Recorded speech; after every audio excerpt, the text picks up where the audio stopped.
नमस्कार, मैं हूं रितेश मिश्रा और आप देख रहे हैं पुरवैया क्राइम स्पेशल। आज बात होगी सेना की भर्ती में हो रहे गोरखधंधे की। बात होगी समाज के उस अपराध की जहां कुछ टमाटरों के लिए ले ली जाती है इंसान की जान।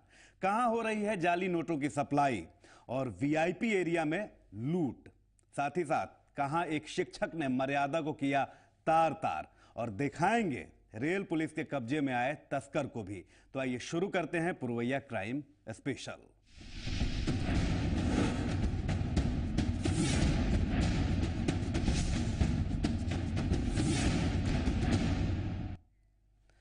प्रश्न पत्रों का काला बाजार करने वालों पर सिकंजा कसा है और मैदान में पसीना बहाने वालों को राहत मिली है। जी हां, हम बात कर रहे हैं शातिरों के उस गिरोह की जिनकी नजर देश की सेहत, सुरक्षा और सुनहरे भविष्य पर लगी हुई है। जी पुरवैया ने जब उस काली साजिश का पीछा किया तो कई चौंकाने वाले हकीकत सामने आए। जरा आप भी देखिए। इंडियन आर्मी की भर्ती भी दलालों के फेरे में। भर्ती के नाम पर दलाल कर रहे गोरखधंधा। सेना की बहाली में चल रहा पैसों का खेल। सेना में बहाली पर बड़ा खुलासा। स्क्रीन पर दिख रहा ये कोई मामूली कागज नहीं है। इस कागज पर लिखे सवाल तो आम हैं, लेकिन ये पूछे जाने थे सेना की बहाली में। ये सवाल सेना भर्ती में होने वाली लिखित परीक्षा में पूछे जाने थे। परीक्षा तो बाद में होती, लेकिन उससे पहले ही ये सवाल परीक्षार्थियों के हाथ में पहुंच जाते हैं। अगर आप ये सोच रहे हैं कि ये सभी परीक्षार्थियों के हाथ में पहुंच जाते हैं, तो फिर आप गलत हैं। दरअसल ये प्रश्न पत्र सिर्फ उन्हीं परीक्षार्थियों के हाथों में पहुंचते थे जो इसके एवज में पैसे चुकाते हैं, जो इन सवालों के लिए खास गिरोह के पास जाते हैं, जो मेहनत और पढ़ाई से भागते हैं, जो सफलता पाने के लिए अपनाते हैं शॉर्टकट रास्ते। ये दलाल हर कैंडिडेट से 3-3 लाख रुपए लेकर सेना में करवाते हैं बहाली। इन दिनों आर्मी में बहाली की प्रक्रिया जोरों पे है। 10,000 नाविकों को सेना में बहाल किया जाना है। इसके लिए पहले दौड़, फिर मेडिकल और रिटन के एग्जाम लिए गए। लेकिन इस बीच जो हैरान करने वाली बात सामने आई वो ये कि इस बहाली प्रक्रिया के दौरान दलालों की दुकानदारी खूब चली है। आज हम आपको वो तमाम हकीकत को सामने रखेंगे और ये बताएंगे कि वो कौन शख्स है जिसने ये दुकानदारी चमकाई है। आर्मी का क्या सर? मेडिकल का रिटर्न और ना और कुछ। भर्ती का ना सर। कितना पैसा लेता है? 3 लाख 2.5 लाख। उसके बदले बैठता है किसी के बदले? ना सर। पैसा पहले ही ले लेता है? नहीं सर। पैसा बाद में लेता है? यस। रिटर्न निकलने के बाद? यस। रिटर्न कैसे निकालता है वो? सर कहता है कि हम पैरवी करा देंगे तो क्वेश्चन देंगे, वो देंगे। क्वेश्चन कहाँ से लाएगा वो? सर मालूम नहीं। तुम कहाँ से मिलते हो उसे? पटना में कहाँ पर रहता है वो? सर कभी हुआ बुलाएगा तो कभी हुआ बुलाएगा, कभी बस स्टैंड तो कभी आ जाओ गांधी मैदान तो कभी कहूँ। इसके साथ तो मिला था? कौन? इसके साथ मिला था? नहीं सर, बाद में हम मिले थे। मिथुन के साथ नहीं मिला तू? मिले थे। कब मिला? सर बाद में। कब कब कब मिला? रात। रात कब? कितनी तारीख को? कौन से दिन में? 30 तारीख। इसी 30 तारीख को यस।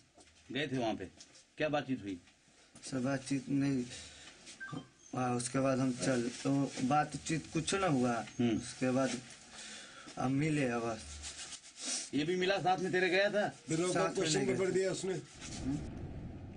ये चेहरे दिखने में भले ही मासूम लग रहे हो आपको, लेकिन इन चेहरों के पीछे छिपी है खतरनाक इरादों वाली दास्तान।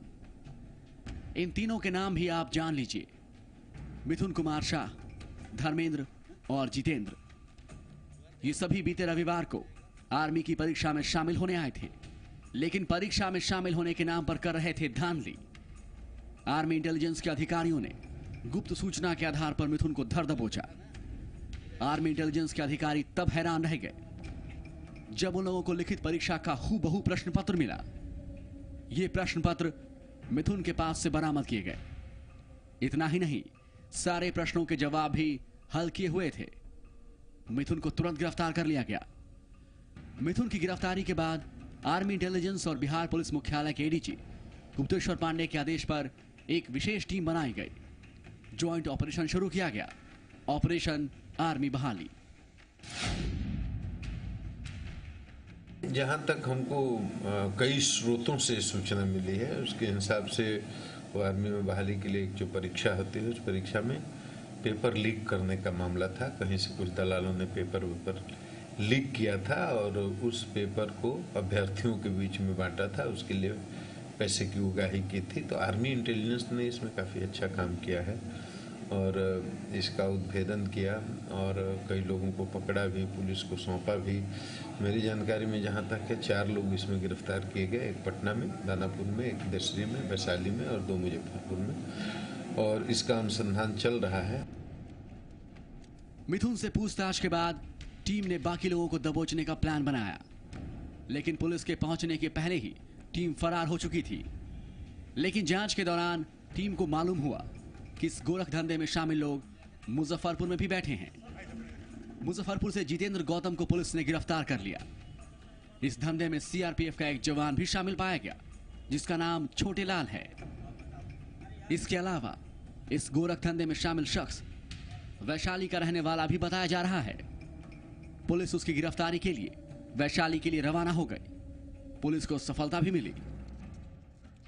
जानकारी कहीं से मिली है कि कोई राम नरेश राजपाल इस नाम का व्यक्ति है, जो मूलतः शायद वैशाली जिले का रहने वाला है, वो इसका रिंग लीडर है। हो सकता है इसमें बहुत सारे लोग हों। आर्मी इंटेलिजेंस इसमें काम कर रही है और केसेस जो हुए हैं उसका अनुसंधान होगा और आर्मी के सहयोग से पुलिस कोशिश करेगी कि जो इस नेटवर्क को चलाते हैं, उसके जो अगुआ हैं, मेन रैकेटियर्स हैं, उन तक पहुंचे और वो लोगों को कानूनी सजा दिलाई जा सके। आर्मी के रिटायर्ड इसमें ऑफिसर्स हो सकते हैं, जवान हो सकते हैं। पुलिस की बहाली में भी पुलिस के ही रिटायर्ड लोग ये सब धंधा करते हैं और बाहर के भी उसमें दलाल आ जाते हैं। कोई भी हो सकता है, कुछ भी संभावना हो सकती है। अनुसंधान हो रहा है, अनुसंधान के बाद ही सारी स्थिति स्पष्ट है। इस गिरोह के सरगना का नाम सामने आ चुका है। उस शख्स का नाम राम नरेश राजपाल बताया जा रहा है और पुलिस की माने तो जल्द ही वो पुलिस के कब्जे में होगा।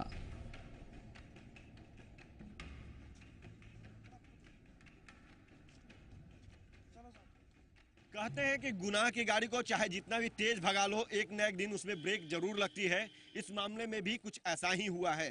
खैर, अब यह देखने की बात होगी कि आर्मी इंटेलिजेंस के अधिकारी और बिहार पुलिस कब तक राम नरेश राजपाल, जो इस गिरोह का सरगना है, उसे दबोच पाती है। कैमरा पर्सन केपी के साथ अमित कुमार, जी मीडिया, पटना। उस समाज के बारे में आप क्या कहेंगे जहां एक इंसान के जान की कीमत तय करता है टमाटर? जी हां, महज कुछ टमाटरों की कीमत चुकानी पड़ती है अपनी जान देकर। आप देखिए समाज और इंसानियत को शर्मसार करने वाली दास्तान।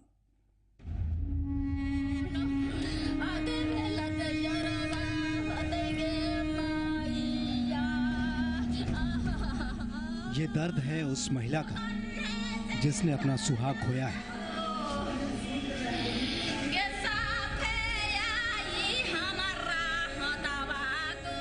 ये दर्द है उस समाज का जहां इंसानों की जान से ज्यादा कीमती हो जाते हैं टमाटर।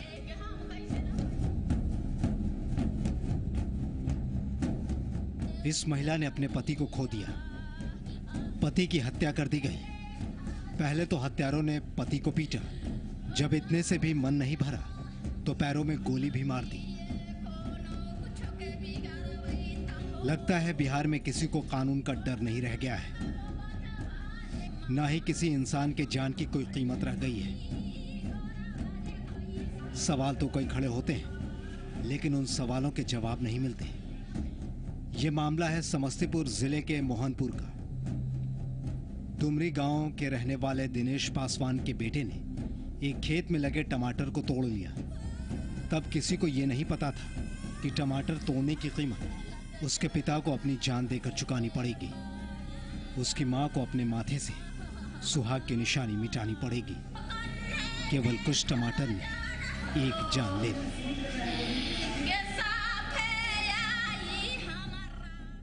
सरोज राय के खेत में हमार बेटा टमाटर तोड़ ले नानी की बच्चा रहे ना ओकरा पखेली धक्का पटक पटक के मारा हमको पति गया तो पतियों के भी गोली चलावे ले लगा मारा।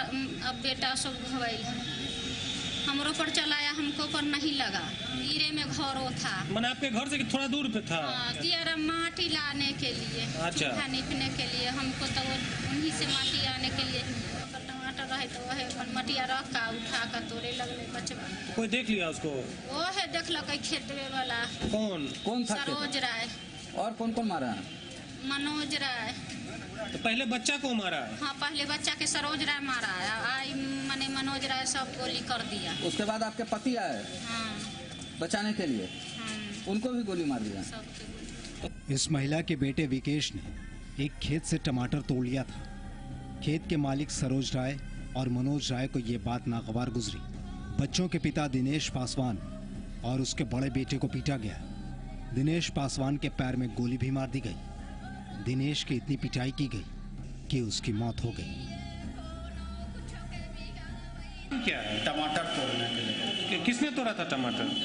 ये बच्चा, छोटा बच्चा टमाटर। जो मृतक का बच्चा ने तोड़ा था टमाटर? किसके खेत में? उसके खेत में। तो इतना मतलब गुस्सा आ गया, टमाटर चलते हत्या कर दिया उसने। अब आदमी से कीमत नहीं है क्या? सब आदमी का टमाटर से भी सस्ता हो गया जान। टमाटर के लेकर के हत्या हो गया। तो पुलिस क्या कर रही है इस मामले में अपराधियों की गिरफ्तारी के लिए? हाँ, गिरफ्तारी के छापामारी हो रहा है। घटना की जानकारी मिलते ही दिनेश की पत्नी रोते बिलखते पहुंची। गांव वालों की मदद से घायलों को थाना लाया गया। दिनेश को समस्तीपुर सदर अस्पताल पहुंचाया गया, लेकिन तब तक देर हो चुकी थी। दिनेश की सांसों की डोर थम चुकी थी। उसके जख्मी दोनों बच्चों को मोहनपुर पीएचसी में भर्ती कराया गया। टमाटर तोड़ने के लेकर के टमाटर तोड़ने के लेकर के घटना घटा है।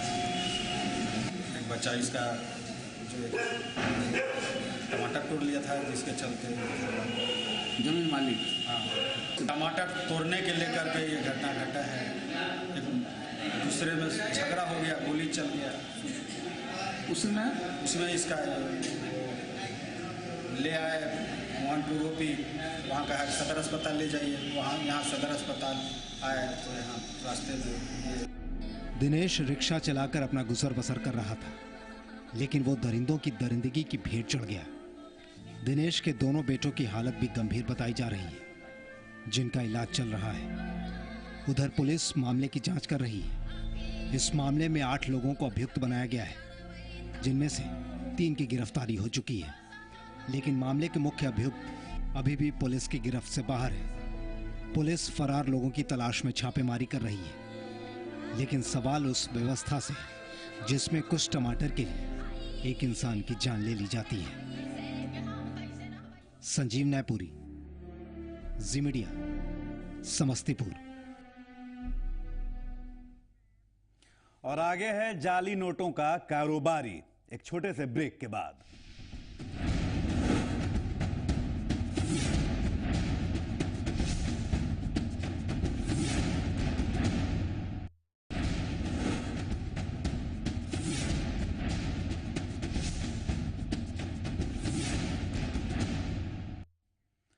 ब्रेक के बाद पुरवैया क्राइम स्पेशल में स्वागत है आपका। झारखंड में जारी है नकली नोटों का कारोबार। इन जाली नोटों के धंधे में बड़े रैकेट का हाथ होना भी बताया जा रहा है। जारी है जाली नोटों का गोरख धंधा। विदेशों से सप्लाई हो रहे हैं जाली नोट। जाली नोटों के धंधे में बड़े रैकेट का हाथ।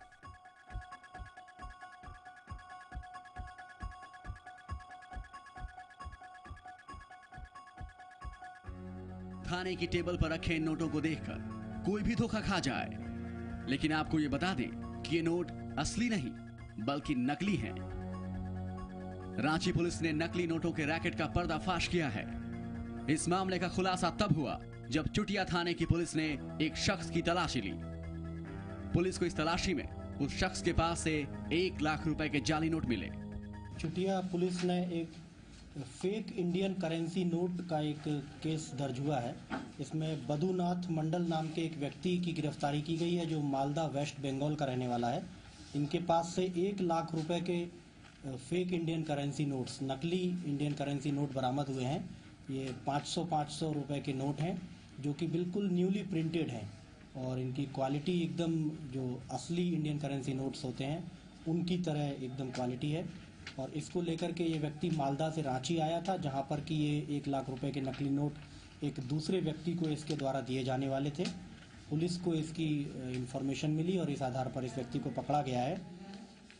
इसने बताया है कि इसको ये नोट रईसुद्दीन नाम का एक व्यक्ति जो कि मालदा का रहने वाला है और फेक इंडियन करेंसी का कारोबार करता है, उसने ये 1 लाख रुपए के नोट दिए थे। रांची रेलवे स्टेशन के पास पुलिस ने इस युवक को संदेह के आधार पर रोका, लेकिन पुलिस को देखते ही ये भागने लगा।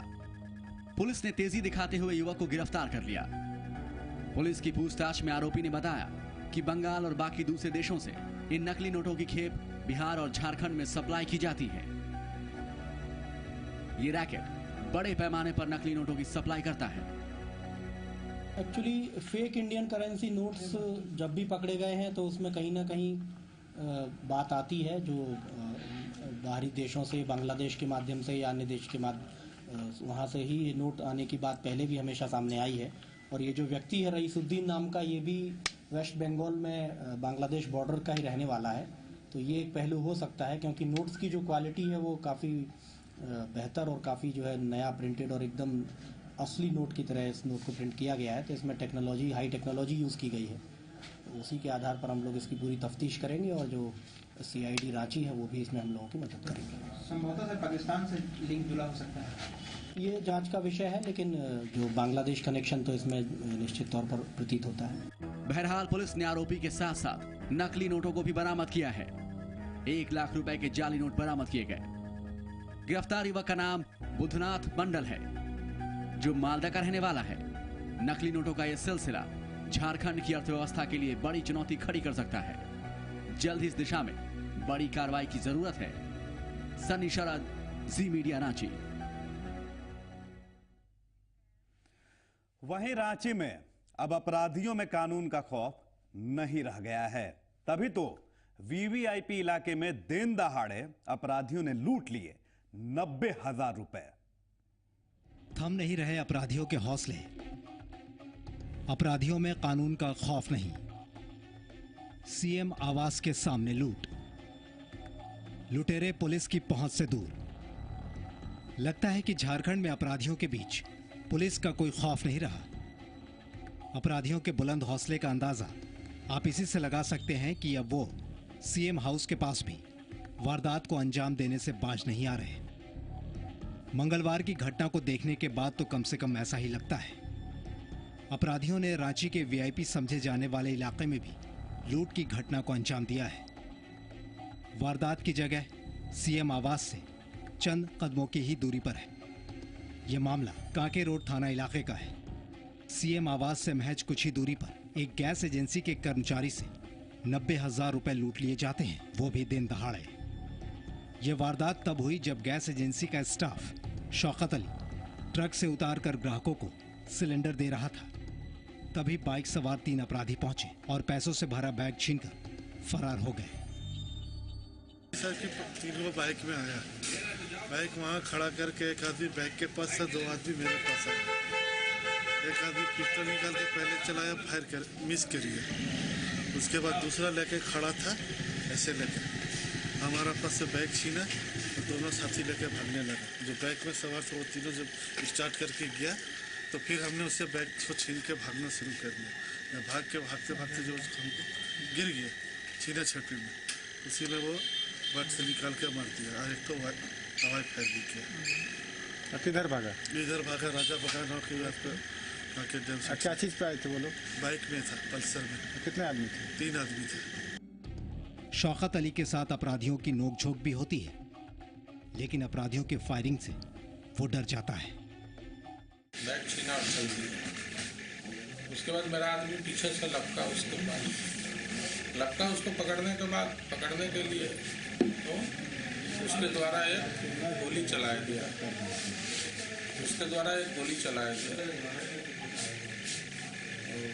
वहाँ से भाग गया। फिर हम लोगों ने, हमारे स्टाफ लोगों ने और लोग जो तो टेम्पो हमको तुरंत आते जाते रहता है गैस लेके। टेम्पो वाला मेरा गैस लेके तुरंत जा रहा था, एक स्टाफ पकड़ा उसको, उस मोटरसाइकिल को पीछा करते हुए गया हॉट लिप्स तक।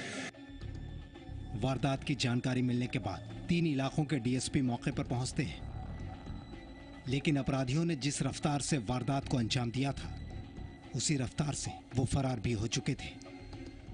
वारदात को एक वीआईपी इलाके में अंजाम दिया गया था, लिहाजा जांच भी तेजी से शुरू हो जाती है।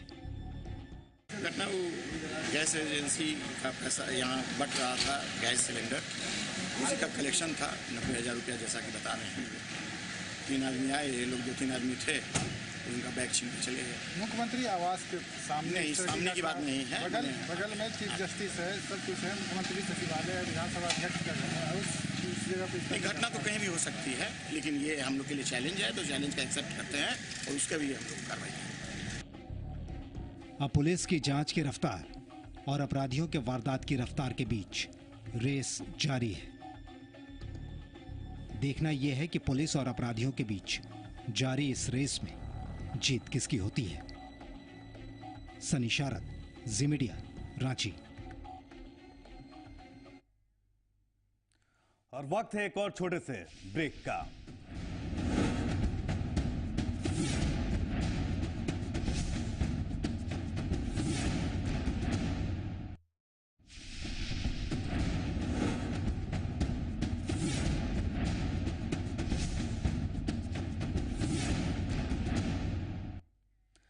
ब्रेक के बाद एक बार फिर से पुरवैया क्राइम स्पेशल में स्वागत है आपका। पटना रेल पुलिस ने चांदी तस्कर को गिरफ्तार किया है। पुलिस ने गिरफ्तार शख्स के पास से 12 किलो चांदी भी बरामद किया है।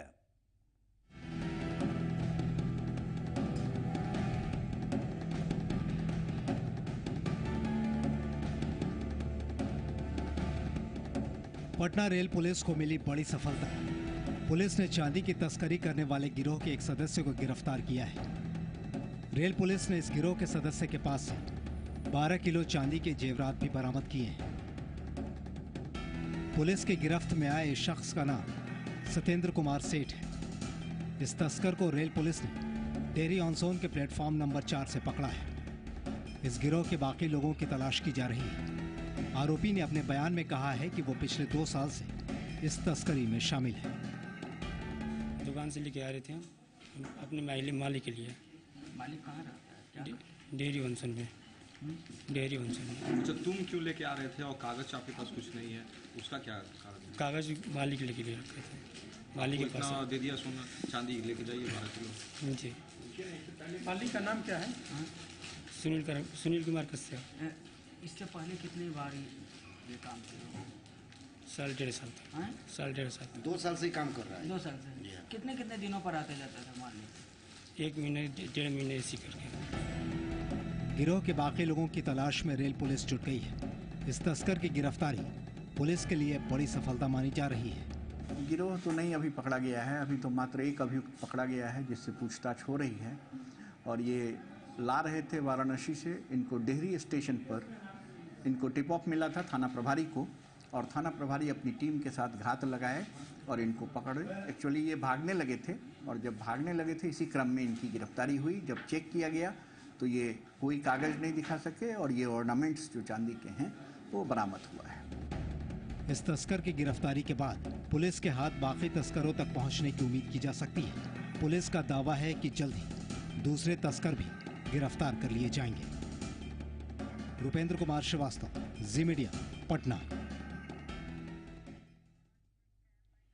और इसी के साथ पुरवैया क्राइम स्पेशल में आज बस इतना ही। आप रहिए जुर्म की दुनिया से बाखबर। कल फिर होगी मुलाकात, तब तक के लिए नमस्कार।